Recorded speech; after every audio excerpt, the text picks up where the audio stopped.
My fellow Americans, I am thrilled to be back in the United States after our first historic foreign trip. Over the course of 9 days, Melania and I traveled to some of the holiest sites in the 3 Abrahamic religions and met with nearly 100 foreign leaders.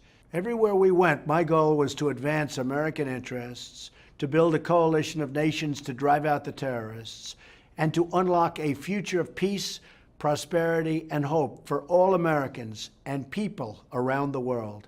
In Saudi Arabia, I was honored to participate in a historic summit with the leaders of more than 50 Muslim and Arab nations, where King Salman and many other leaders expressed their desire to take on a greater role in defeating terrorists who murder innocents of all faiths. At this unprecedented summit, we opened a new center to combat extremist ideology, launched a task force to block funding for terrorists, and agreed to a massive economic development deal that will create hundreds of thousands of new jobs in the United States. I also discussed the importance of the nations of the region taking more responsibility on migration so that more young people are part of creating a better future in their home societies. From Saudi Arabia, I traveled to Jerusalem, where I reaffirmed the unbreakable bond between the United States and Israel. There I prayed at the Western Wall, visited the Church of the Holy Sepulchre, and was awed by the majesty of that sacred land and the perseverance of the Jewish people. I also traveled to Bethlehem, another ancient city of wonder, where I met with Palestinian leader President Abbas. Both President Abbas and Prime Minister Netanyahu assured me they are ready to reach for peace. From Israel, I traveled to Italy, where Melania and I were greatly honored to visit the Vatican and meet Pope Francis.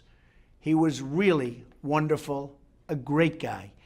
Then I traveled to 2 summits with our key allies. First, the NATO summit in Brussels, where nations agreed they must do more to meet their financial obligations and pay their fair share, because right now it is not fair to the United States, but it soon will be. Next, I attended the G7 summit in Italy, where we worked to improve coordination on shared security threats, achieve more fair trade that gives workers a level playing field, and agreed on the goal that refugees should be resettled as close to their home countries as possible so they could be part of the future rebuilding. Before we returned home, I was delighted to conclude my trip by visiting American military families. Unbelievable people, the true source of our strength. We will always protect those who protect us.